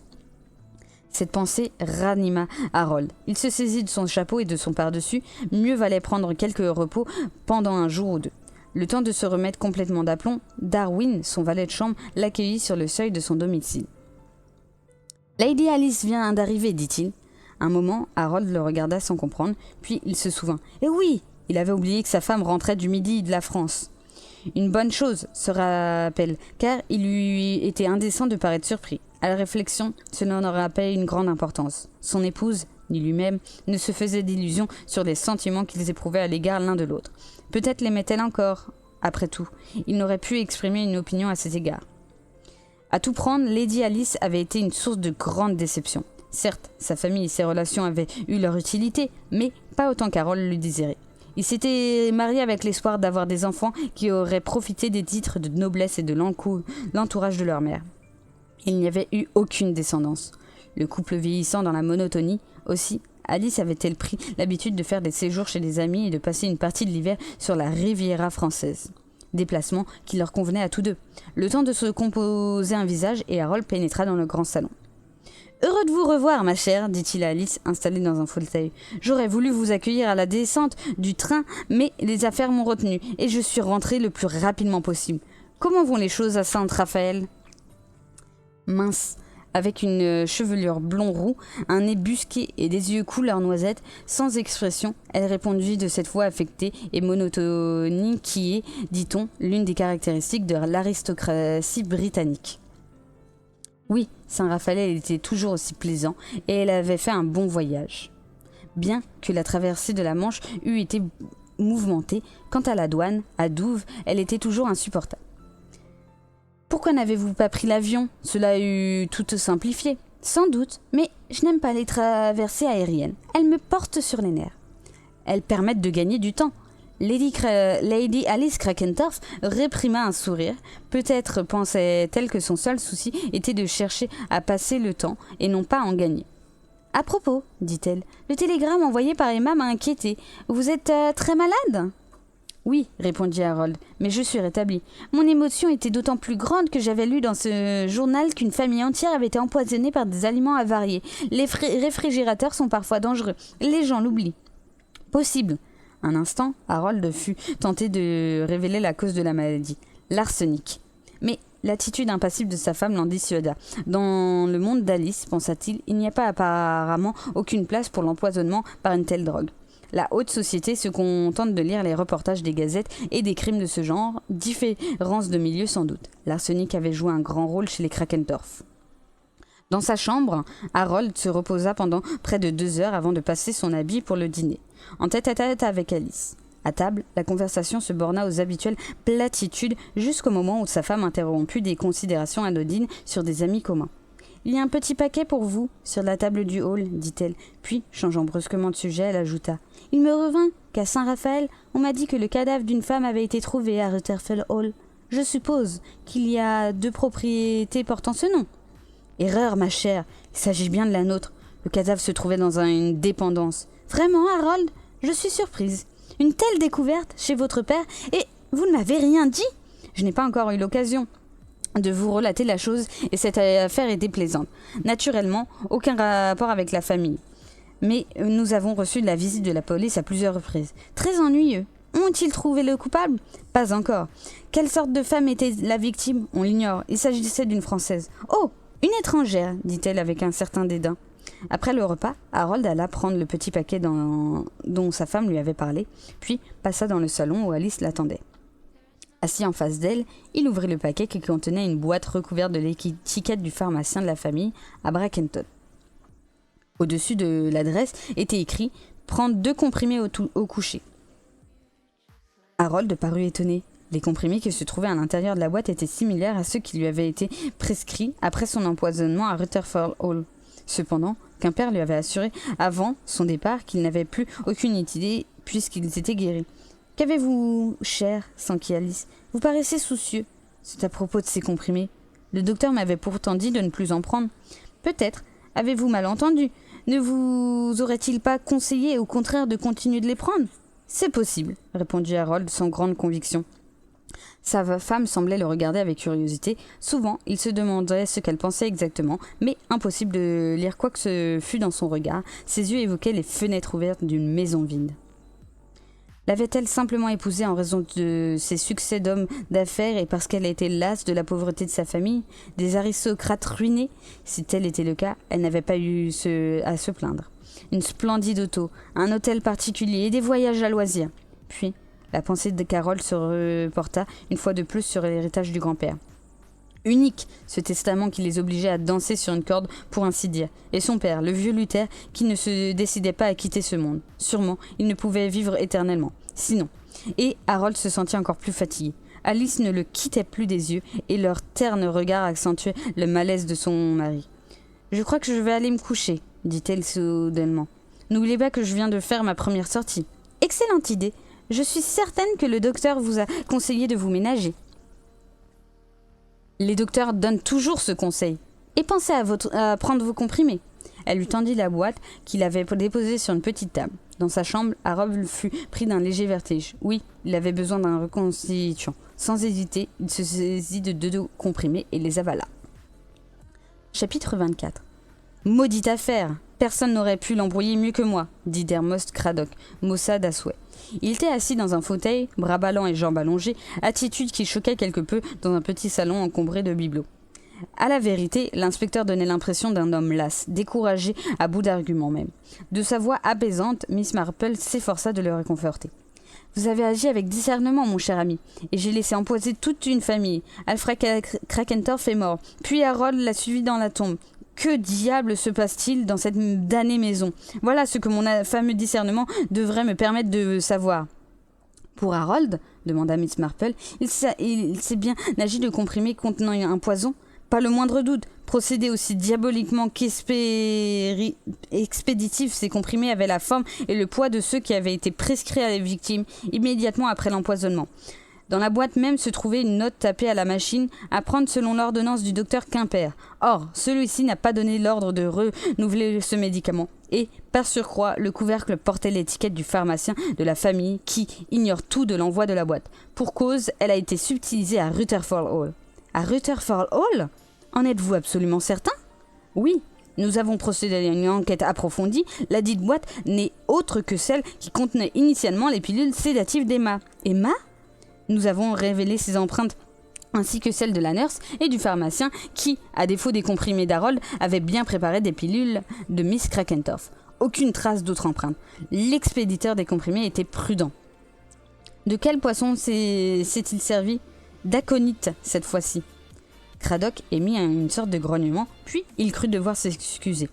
Ne tenez aucun compte de mes réactions, je suis furieux. Quelles ressources me reste-t-il, sinon me confier à vous? Je suis touché de votre confiance, reprit Miss Marple, et Mes sentiments à votre égard me permettent de comprendre votre état d'esprit. Une vague approbation et l'inspecteur s'agita de nouveau. Le fait demeure que j'ai tout gâché. Mon chef m'envoie spécialement ici et j'ignore encore le nom du coupable.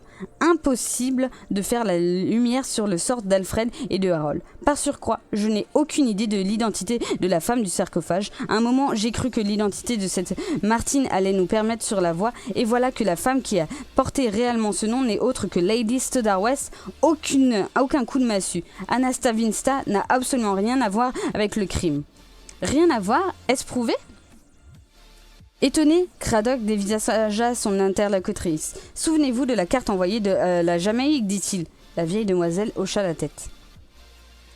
N'importe qui peut recevoir une carte envoyée de n'importe où. Tenez, je me souviens d'une amie qui, souffrant d'une forte dépression nerveuse, eut l'idée de se faire soigner dans une clinique à seule fin de ne pas effrayer sa famille. Elle écrivit une douzaine de cartes postales qu'elle fit envoyer aux siens de plusieurs villes de l'étranger, donnant à entendre qu'elle voyageait pour son plaisir. Cela vous donne-t-il une idée?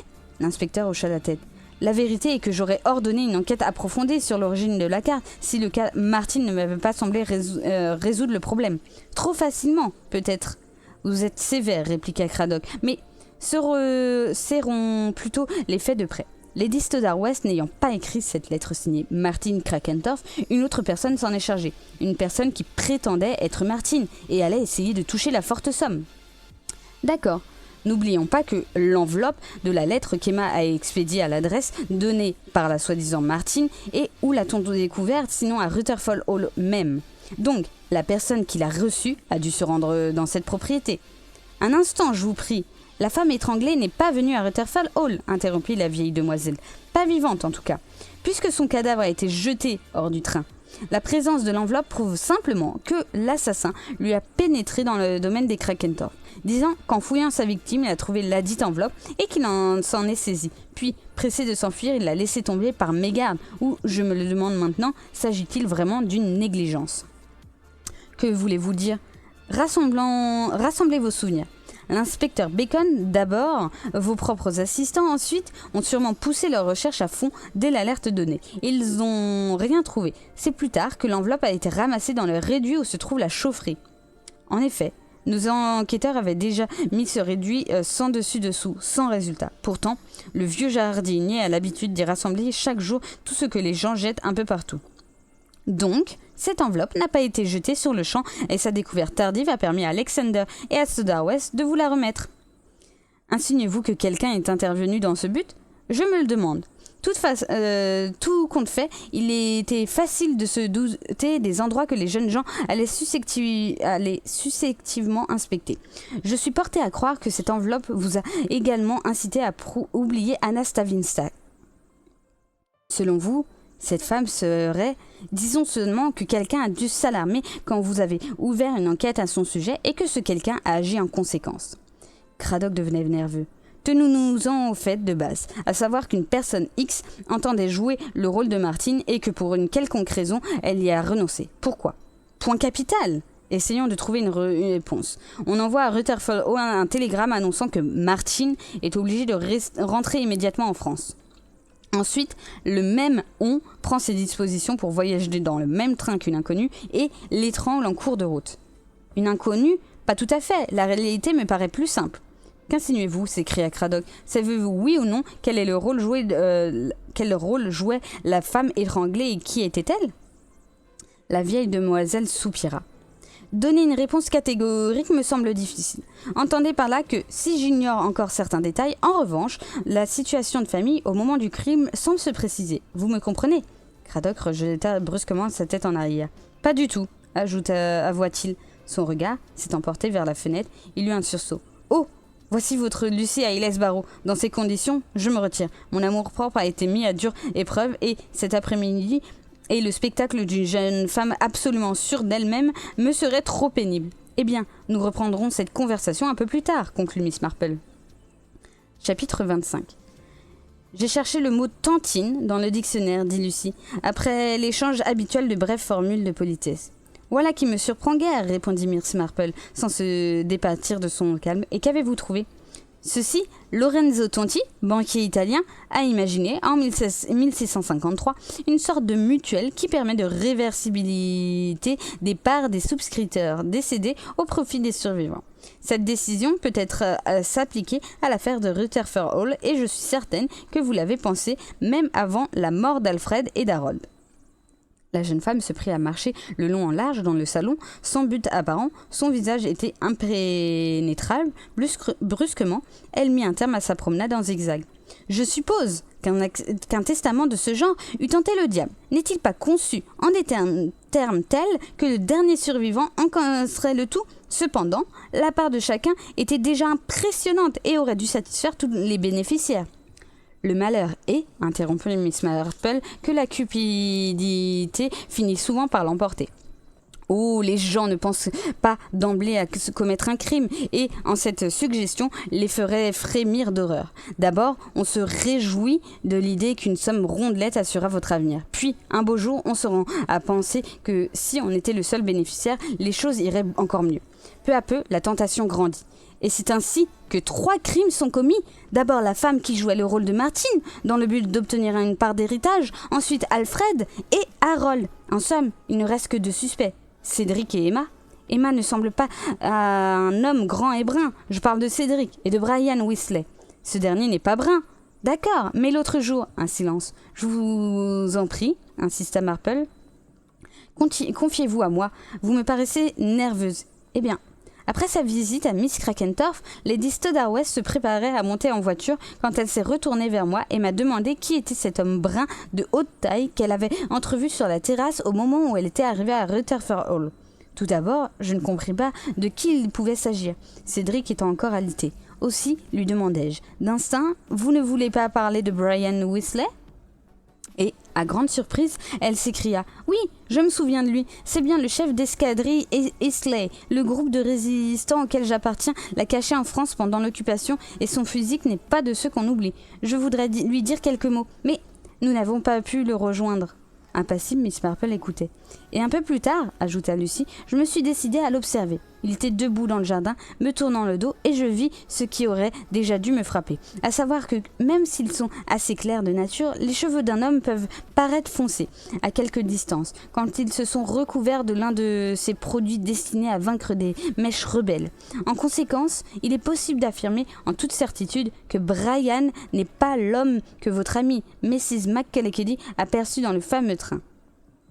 Vous ne m'apprenez rien, dit gentiment Miss Marple. Lucie eut un léger sursaut.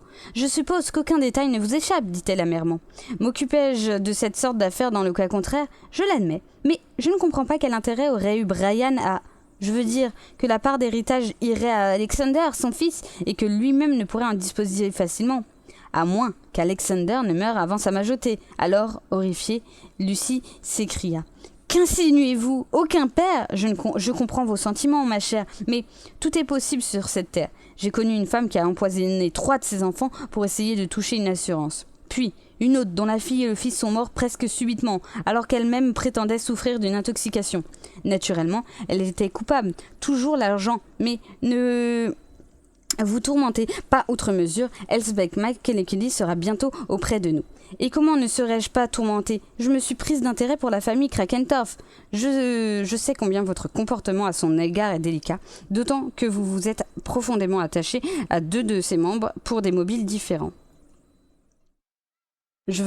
Que dois-je comprendre ? Demanda Lucie sur ses gardes. Je veux parler de 2 fils survivants, répondit Miss Marple. Plus exactement, du fils et du beau-fils. Soit dit en passant, il est curieux que les moins sympathiques aient trouvé la mort, alors que les plus attrayants sont encore en vie. Ainsi, Cédric Krakentorff exerce un certain charme, bien qu'il se complaise assez souvent à provoquer les gens. J'avoue qu'à certains moments, son attitude me rend folle, admit Lucie. Mais cela ne vous déplaît pas, ma chère. Vous êtes une femme d'action, et faire front aux attaques semble vous convenir. En revanche, Mr. Isley est un timide. Même on peut le comparer à un petit garçon qui cherche un appui, et par contraste, cette faiblesse répond à votre besoin de protéger les faibles. Un dilemme. Vous parlez d'or, mais le fait est que l'un d'eux est un assassin. Et lequel? Cédric semble se désintéresser complètement de la mort d'Alfred et Harold. Il passe le plus clair de son temps à faire des plans au sujet de la propriété paternelle, qui, maintenant, doit lui revenir. Cynisme, affecté, me direz-vous, il y a toutefois des limites. Quant à Brian, son attitude est équivoque. Loin de se lamenter des crimes commis, il ne cesse de vanter le charme de Rutherford Hall. Oh! Il ne fait pas de projet précis comme son beau-frère. Avec lui, tout se passe comme dans un rêve. Il dépeint les charmes de la vieille demeure et de son parc et insiste sur la joie qu'il éprouverait à y vivre avec son fils. Un leitmotiv et combien lancinant. « Je comprends », murmura la vieille demoiselle. « Mais est-ce là tout ce qui vous préoccupe? N'y a-t-il pas autre chose ?» Lucie hésitait, mais elle put résister au regard pénétrant de sa vieille amie. « Vous avez deviné. Rien ne prouve que Brian n'a pas voyagé dans le train du crime. Celui qui part de Paddington à 16h33 ? Oui, vous savez qu'Emma a éprouvé le besoin de donner à l'inspecteur Craddock son emploi de temps pour la fatale journée du vendredi 20 décembre. Or, elle a déclaré s'être rendue à la gare pour accueillir Brian qui arrivait par le train de 16h50. Mais comment exclure que Brian soit descendu en réalité du train précédent, celui de 16h33 ? Et étant dû après avoir pris le suivant. Il y avait foule ce jour-là, et Emma a très bien pu le rencontrer dans le hall, et non pas la descente du train. Certes, ce ne sont que des suppositions, mais rien de plus angoissant que le doute. Et comment ne pas avoir de soupçons? Il ne reste que 2 suspects. Peut-être ne connaîtrons-nous jamais la vérité. Erreur, répliqua Miss Marple. Les choses n'en resteront pas à ce point. Les assassins deviennent imprudents quand ils ont récidivé. Mais calmez-vous, ma chère. La police est sur place et en permanence. Et surtout, n'oubliez pas que l'arrivée d'Elsbeth McCullochedy est imminente. Chapitre 26. Donc, Elsbeth, vous avez compris ce que je désire vous voir faire. J'ai des oreilles pour écouter, répondit Miss McCullochedy. Mais cette mise en scène me paraît étrange. Vous exagérez. Votre calme me dépasse. Réfléchissez un peu. Je dois vous accompagner à Rutherford Hall, simuler un malaise et demander à m'isoler ? Il gèle à pierre fendre, ma chère, et vous pourriez avoir mangé quelque chose d'indigeste. Cela arrive parfois, convenez-vous, admettons. Mais révélez-moi au moins votre but, précisément ce que je veux éviter. Vous êtes plutôt exigeante, Jeanne. D'abord, vous m'ordonnez de quitter Ceylan plutôt que je ne le désirais. Il était impossible d'attendre car je crains qu'il n'y ait une nouvelle victime. Oh, je sais que la police a pris toutes sortes de précautions, mais l'assassin peut être plus adroit qu'elle. Donc, cher ami, il vous fallait venir. Oh, j'entends le taxi. Mrs. McCullochedy revêtit aussitôt son habituel manteau poivre et sel, tandis que Miss Marple s'enveloppait dans plusieurs châles. Puis, les 2 amies prirent place dans la voiture qui se dirigea vers Rutherford Hall. « Qui peut venir nous voir ?» demanda Emma, qui se tenait près de la fenêtre. « Quelle surprise! C'est la tante de Lucie !»« Une raseuse !» s'écria Cédric. « Qu'on lui dise que nous sommes sortis !» Sa sœur n'eut pas le temps de répondre car Mrs. Hart, la femme de charge, ouvrit la porte et, écartant d'un ses lainages, Miss Marple entra, accompagnée d'une personne imposante à souhait. « J'espère, dit la vieille demoiselle, serrant la main qu'Emma lui offrait, que nous ne vous dérangeons pas. Je rentre chez moi à Sainte-Marie-Med dès demain et je voulais pas partir sans vous remercier de toutes vos bontés à l'égard de Lucie. Mais j'allais oublier, permettez-moi de vous présenter Mrs. McCullochedy, une amie qui va résider chez moi. » Ravie, assura celle-ci, tout en regardant Miss Crakentorf avec insistance avant de porter son attention sur Cédric. La porte s'ouvrit de nouveau et Lucie apparut. « Vous, ma tante ! J'ignorais totalement que je me devais de prendre congé de Miss Crakentorf qui a été si bienveillante pour vous, répondit la vieille demoiselle. À vrai dire, répartit Emma, c'est moi qui devrais remercier votre nièce. Exact, intervint Cédric. Nous lui avons mené la vie dure avec toutes nos malades. J'espère qu'ils sont guéris, s'enquit Miss Marple. Tout à fait. Lucie m'a confié qu'il s'était agi d'une intoxication d'ordre alimentaire. Des champignons, peut-être ? La cause exacte demeure mystérieuse, murmura Emma. Cédric ricana. Ne le croyez pas. Au surplus, je suis certain que la rumeur publique est parvenue jusqu'à vous, Miss Marple. Eh bien, Miss Marple, il est tel qu'un poison pour délier les langues. Cédric, s'écria Emma, ne tenez pas de tels propos. Vous oubliez les recommandations de l'inspecteur Craddock ? Bah, ironisa l'artiste. Tout le monde est au courant, même ces dames. Il se tourna vers Miss Marple et Mrs. McKellicoe. Pour ma part, répondit celle-ci, j'arrive de l'étranger. Dans ces conditions, reprit Cédric, vous ne savez pas grand-chose au sujet de notre petit scandale. Eh bien, on nous a tout simplement servi un curry assaisonné d'arsenic et la tante de Lucie, elle, ne l'ignore pas. Soudain, Mr. Crackendorf fit éruption dans la bibliothèque, l'air courroucé. Alors pas de thé aujourd'hui, et pour quelle raison? Apercevant Lucie, il l'interpella. C'est vous la responsable, n'est-ce pas? Le thé est prêt, répondit celle-ci sans sourire, et je vais le servir. Elle sortit aussitôt, tandis que Emma présentait les deux visiteuses à son père. Déjà, celui-ci grommelait de nouveau. J'entends qu'on soit ponctuel, exactitude et économie, telle est ma devise. Miss Marple esquissa un sourire. Excellente à notre époque, avec tous ces impôts. Les impôts, ne m'en parlez pas. Attendez mon gaillard, ajouta-t-il, tourné vers Cédric. Et plus tard, le gouvernement vous prendra tout, capital et revenus. Quant à cette propriété, il en fera un centre d'hébergement. À ce moment, Lucie revint avec une grande théière en argent, un plateau rempli d'appétissants sandwichs. Porteur d'une superbe gâteau, Brian Heasley la suivait de près. « Que signifie ce luxe ?» gronda Mr. Crackendorf. « On donne une réception sans me consulter ?» Le visage d'Emma s'empourpra. « Nous attendons le docteur Quimper, père. C'est son anniversaire. » Qu'a-t-il à faire d'un anniversaire? Seuls les enfants y ont droit, et je défends même qu'on fête le mien. Cédric faillit éclater de rire. « Voilà qui économise les bougies !» dit-il. « Cela suffit, mon garçon !» s'écria le vieillard. Sans doute, pour alléger l'atmosphère, Miss Marple intervint. « Quelle vue splendide !» dit-elle, un doigt pointé vers la fenêtre. « Ce parc est immense, et quel calme !»« Plutôt un anachronisme, répondit Emma. « Si les fenêtres étaient ouvertes, vous n'entendriez que très vaguement le bruit du trafic. » À ce moment, Miss Marple laissa tomber son sac à main que Cédric s'empressa de ramasser. Curieuse coïncidence, Mrs. McKellicoe se rapprocha d'Emma et paraissait angoissée. Lui glissa quelques mots à l'oreille. Angoisse peut-être sincère, car la mission dont la digne dame avait été chargée ne la laissait pas de l'inquiéter. Quoi qu'il en fût, Emma fit preuve de compréhension. Un petit malaise, ne vous tourmentez pas. Lucie va vous conduire au premier étage. Après leur départ, Miss Marple crut devoir donner une explication. Avec ce froid, et Brian Heasley qui regardait au dehors l'interrompit. « Oh, ce vieux Quimper se décide à venir !» Une voiture s'était arrêtée devant le perron et le docteur entra rapidement. « Quel temps! Il va neiger! Voilà mon diagnostic. »« Hello, Emma! Comment allez-vous? Mais en l'honneur de qui? Cette magnifique pâtisserie? Ne m'avez-vous pas dit que c'était votre anniversaire? Certes, mais je ne m'attendais pas à pareille fête. Bien les années se sont écoulées depuis. Voyez-vous, on m'oubliait. » Il paraissait profondément ému. « Connaissez-vous le docteur Quimper, Miss Marple ?» demanda Emma. « Certainement, » s'empressa de répondre la vieille demoiselle. « Je l'ai déjà rencontré ici même, et il est venu m'ausculter tout récemment, à la suite d'un refroidissement. Très aimable en vérité. Complètement remise, je suppose, sans qui Quimper. » Ce que Miss Marple admit aussitôt. Mais Mr. Crackendorf s'agitait. Vous n'êtes pas venu me voir ces jours-ci, Quimper. Je pourrais mourir sans que cela vous affecte autrement. Je ne vous vois pas passer de vie à trépas avant longtemps, répondit gaiement le praticien. Vous parlez d'or, grommela le vieillard. Mais qu'attendons-nous pour prendre le thé? Je vous en prie, dit Miss Marple. Ne tenez pas compte de l'absence de mon amie, sinon elle ferait furieuse. Déjà, Brian offrait les sandwichs que Miss Marple semblait regarder avec attention. Que contiennent-ils demanda-t-elle posément. Un excellent pâté de poisson, répondit Brian. J'ai aidé à sa préparation. Un rire sinistre l'interrompit. Avec du poisson empoisonné, s'écria Mr. Crackendorf. Il vous faudra le manger à vos risques et périls. Je vous en prie, père, s'écria Emma. Mais le vieillard passa outre. 2 de mes fils ont déjà été tués comme des mouches. Ne vous laissez pas impressionner, Miss Marple, coupa Cédric qui tendit de nouveau le plateau de sandwich. Vous d'abord, ordonna son père. Alors c'est moi le cobaye, entendu. Et il s'exécuta. Aussitôt, tandis que Miss Marple souriait gentiment. Vraiment, vous êtes admirable. Un tel courage après tous ces incidents.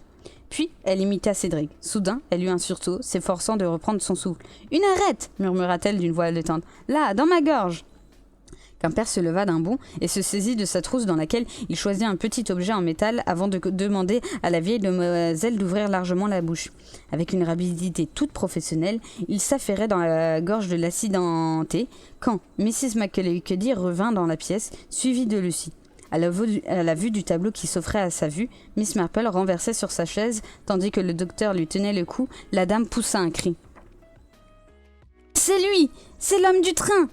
Après une incroyable rapidité, Miss Marple se dégagea des mains du docteur et se dirigea vers son ami. « J'étais certaine que vous ne le reconnaîtriez, Elsbeth, dit-elle avec autorité. « Non, ne dites plus un mot. » Elle se retourna vers Quimper. « Voyez-vous, docteur, quand vous avez étranglé votre victime dans un wagon, vous ne pourriez pas vous douter qu'un témoin surprendrait votre geste. Or, mon amie ici présente, Mrs. McKellickedy, se trouvait dans un train qui roulait parallèlement au vôtre. »« Que signifie ?» s'écria Quimper qui se dirige vers Miss McKellickedy.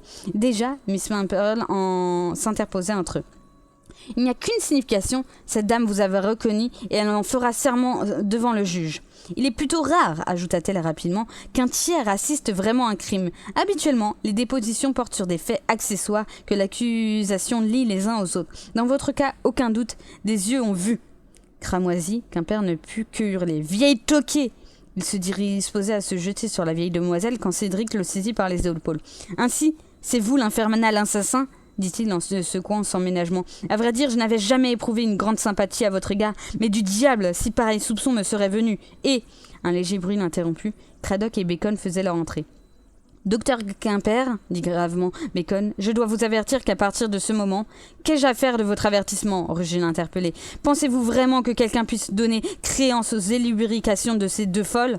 Qui croirait à cette histoire idiote de train parallèle ?» Ce fut Miss Marple qui répondit.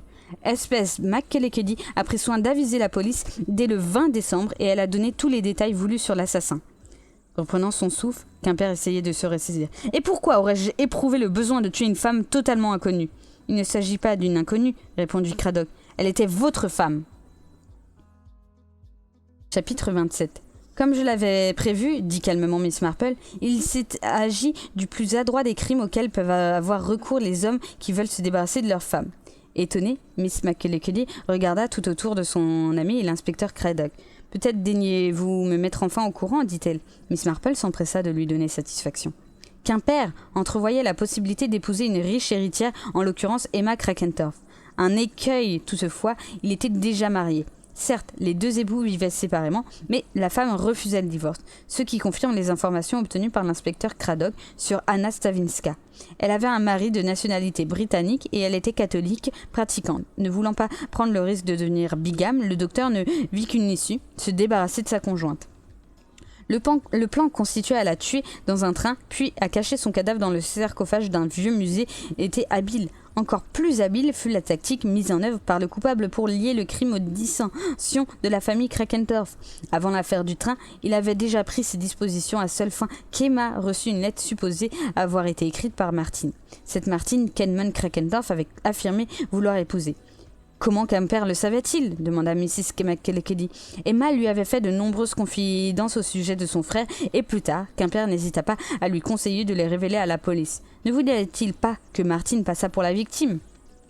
Le docteur a certainement eu vent de l'enquête ouverte par la police parisienne sur Anna Stavinskas, à sa propre femme, puisqu'il s'est arrangé pour faire envoyer de la Jamaïque une carte prétendument écrite par elle. Obtenir d'Anna un rendez-vous à Londres fut chose facile, le prétexte étant une réconciliation. Nous ne parlons pas du drame qui s'ensuivit, le sujet est trop déplaisant. Mais ce crime seul ne suffisait pas. Cupide, sous les apparences d'une bohémie désintéressée, Quimper convoitait, sinon la totalité du moins la plus grande partie de la fortune des Crakentorff. Il lui fallait donc s'attaquer aux ayants droit sous le couvert d'une savante mise en scène. Premier stade, le docteur s'employa à propager le bruit d'une certaine personne s'efforçant d'empoisonner lentement le chef de famille. Deuxième stade, il appliqua discrètement son traitement tout spécial à tous les membres de la famille, tout en prenant soin de ne pas exagérer la dose. Son but n'était-il pas de créer d'abord une atmosphère de suspicion et de dérouter la police, quitte à se récidiver. D'autre part, il se désirait pas la mort de Luther Crankendorf avant son mariage avec Emma. Mais interrompit Cradock. Quimper n'était pas à Rutherford Hall quand le curry fut préparé. Il n'y avait aucun poison dans le curry. Quand Lucie déposa les plats sur la table, ce n'est que plus tard, après les symptômes d'empoisonnement, que le docteur ajouta la drogue dans les restes, plus exactement après les avoir emportés pour les analyser, disait-il. À vous croire, donc, le curé absorbé par les membres de la famille était intact. Dans ces conditions, comment expliquer la gravité de leur état, objecta l'inspecteur. Vous oubliez la carafe de cocktail que Quimper a prise des mains même de Lucie avant le repas, et dans lequel il a jeté l'arsenic. Le curé n'a servi qu'à détourner les soupçons. La suite s'explique aisément. Compte tenu de la confiance qu'inspirait le médecin de la famille et de ses nombreuses visites, la préparation de l'empoisonnement d'Alfred n'a été qu'un jeu. Et aucune difficulté réelle pour faire discrètement parvenir à Harold les fameux comprimés, après avoir pris soin, la veille, de déclarer lui-même à sa victime qu'elle n'avait plus besoin de médicaments. Ainsi, le tout a été conçu et mis à exécution avec une ruse et un sang-froid dignes des plus célèbres assassins. « D'accord avec vous, acquiesça Cradock. Miss Marple réfléchit pendant un instant. « Voyez-vous, reprit-elle, je m'étais rendu compte que même vue de dos, une personne présente certaines caractéristiques. C'est pourquoi j'ai voulu que, dès l'entrée d'Elsbeth dans la bibliothèque, et sans qu'elle soit prévenue de quoi que ce soit, le docteur s'offrit à son regard dans une position similaire et à celle qui, dans le train, avait forcé l'attention de mon ami, c'est-à-dire tournant le dos et penché sur une femme dont il paraissait serrer la gorge. Dois-je préciser que Lucie m'a aidé à la mise au point de mon plan ? Tourné vers la jeune femme, Cradock et Bacon se disposaient à la féliciter, quand Mrs. McKellicky crut devoir intervenir. Il me faut avouer que, sous le coup de la surprise, je me suis écrié « C'est lui !» sans me rappeler que, dans le train du crime, seul son dos s'était offert à ma vue, donc je n'avais jamais vu son visage. J'avais une telle peur de vous l'entendre dire, convint Miss Marple. Tout aurait été compromis, car il fallait convaincre l'homme que vous l'aviez reconnu. Aussi, de gré ou de force, vous aurais-je empêché de parler. Cradock rit franchement. Vous deux, quel tandem! Mais que va-t-il arriver maintenant ? D'abord, Miss Crakentorf. Oh, elle oubliera le docteur et espérons qu'un prétendant du tout repos surgira dans sa vie. En sera-t-il de même pour Lucy Hayles Barrow ? Pourquoi pas ? Je me demande quel pourrait être son choix. Miss Marple cligna de l'œil. N'avez-vous vraiment aucune idée à ce sujet ? Non, je l'avoue, mais vous me paraissez soupçonner quelque chose. Oui, répondit la vieille demoiselle dans un sourire, et je suis presque certaine de ne pas me tromper. Et c'est ainsi que se finit le train de 16h50 d'Agatha Christie.